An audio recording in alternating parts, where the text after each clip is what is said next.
Hey everyone, my name is Mackenzie, and I'm here to break the misconception of how it is like to be a product designer. So, a bit about me. So, in 2 years, I was able to go from zero design, zero tech, nothing, to an internship at Google as a UX design intern. If you want, I can talk more about that in another video, or you can also like post some question below, and I will be happy to reply. But for now, I just want to show an interview with Ashley. Ashley is a designer who worked at Amazon and has a Kleiner Perkins fellow, and she's going full time to Instagram.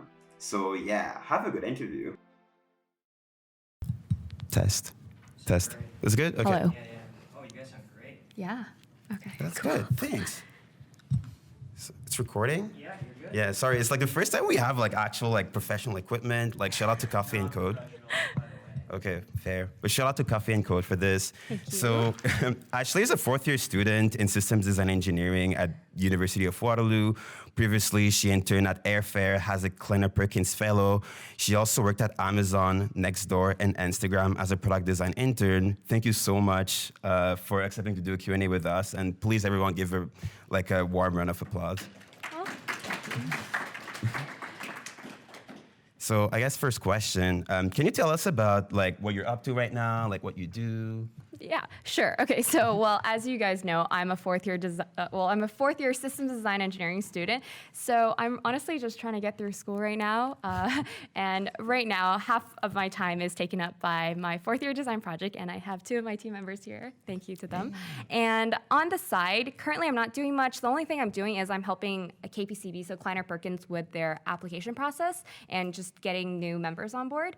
And other than that, I am pretty much focusing on school. Next year, I think I have a few other goals, but they're for next year. That's really good. So you said that you're helping Kleiner Perkins. So can you explain to everyone what Kleiner Perkins is? Yeah, so KPCB, or Kleiner Perkins, is a venture capital firm, and what they do is they try to recruit talent every single year for these portfolio companies, and what happens is afterwards they provide you with an internship, but they also provide you with a summer program, and during this program they give talks, they give information, there's a lot of networking events, and so it's just a really fun summer, and they also give you an internship, so it's like there's two parts of it. That's really good. So can you walk us through your path to design? Sure. All right. So I actually started in design in high school, but I didn't think I was going to do design because in high school I did it just for yearbook, which is very different from UI UX product these days. And so I did that, put it behind, and I was like, I'm doing engineering now because I just kind of picked it. And in the end, what happened was when I started looking for my first co-op job, I wasn't really sure what I was going to do because no one really knows what you do in systems design engineering. So I started applying, but I technically only really applied for design jobs. And then I realized that this is what I really liked, and I basically started from there. But also I got a lot of inspiration from my Don then. His name was Richard Yang. I'm not sure if you guys know him, but he was great. And he was like, Ashley, you should do this. So I started doing it, and then yeah, here I am. Yeah, shout out to Richard. He actually helped me a lot too when I started. Oh, yeah. Yeah. I knew him. So how did you also get like all of your internships? Like you got like really good ones. Well, first of all, it started off in school. So I did one design internship or two through the school, and I just applied through Waterloo Works or JobMine back then. And then since then, I realized that Waterloo Works doesn't have a lot of design jobs. And so after I think it was my second one, I just stopped applying in Waterloo Works, and I applied elsewhere. And so through those opportunities, whatever went through, and yeah. Very good. At Instagram, how was your day-to-day? How did your day-to-day look like? Oh, okay. So at Instagram, it's actually a little bit different from some of the other companies I've worked at. So meetings are pretty structured. There are two different types of meetings, and my day is kind of surrounding the meetings. So the two types of meetings are, number one, there are sync ups. So sync ups are with people who are not necessarily the designers on your product. And then there are design critiques. Design critiques are just when you're just showing your work to other people and they're giving you feedback. And so typically sync ups happen in the morning and design critiques happen in the afternoon. And so what I typically do is in the morning around these sync ups, I do administrative stuff, which there's always a bunch of that. For example, like responding to emails and coming up with Google Docs for PMs and all that fun stuff. And then afterwards, because I have a chunk of time to work usually after lunch, I focus on design things, which is like, I would be prototyping or I'd be actually designing wireframing or doing market research, that kind of stuff, yeah. That's really good. So you also work with Nextdoor, and Nextdoor is like actually a really good company to work for, but they're not like really present in Canada. So can you explain like what they do, and also how did your work at Nextdoor differ from your work at Instagram? Actually, I think they just launched in Canada. Yeah, that's what I heard too. Yeah, they just launched in Toronto, yeah. They just launched, so check them out. But I really like the company. So Nextdoor, long story short, they wouldn't approve me if I pitched it this way, but think of Facebook for neighborhoods. Basically, what happens is you have like a neighborhood and you sign in as part of the neighborhood. And the most typical scenario that I can think of for this application is, say you lost a dog and then you post like, I lost my dog. And then your neighbors are like, I found your dog, or like, I'm looking for your dog and here's some information. So that's the typical situation for how users use Nextdoor. And in terms of my day-to-day, it was pretty different because at a startup like Nextdoor, it's a lot smaller. It's not like Instagram where actually they might actually be the same size, but it felt like it was smaller and more all over the place because of the stage that the company was in. And so what would happen is meetings would be all over the place, and I find that I tend to structure my work around meetings. And so basically, I would be working on different types of projects. Not one specific project, and also the tasks I would do would be a little bit less focused. So I would say that for people who are new to the field, that's very good. I think that the Instagram experience was different and helpful for me to learn because it helped me focus in on one aspect of it. So I think that is the difference between Nextdoor and Instagram. That's actually really good. So retrospecting on all of your internship, what are some of the key lessons that you would like to share? Okay. I definitely took different things from different internships.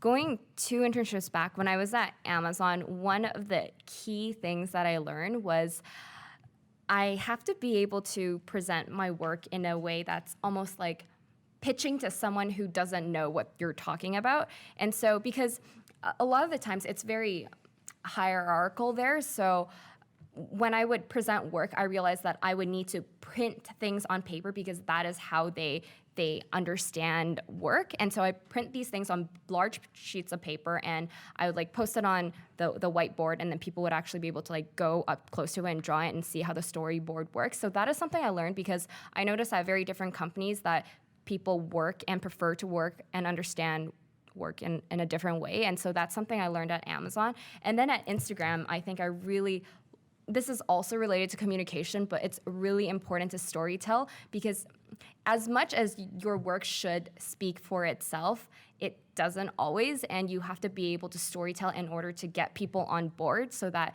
they will want to push your designs out, because otherwise then like your work won't be validated, unfortunately. No, Yeah. like I totally agree with that. So it actually, in one of my internship, like the design director, when she was doing customer journeys, she was actually doing them on Excel because her goal was to share them with people that were higher up in the org, and these people, they work on Excel. So yeah, so then she was telling me that you basically need to speak the language that other people are speaking so that they understand what you're trying to convey them. I agree. Yeah, so that's really good. So I guess at Nextdoor and Instagram, what was the most challenging and the most fulfilling part of your work?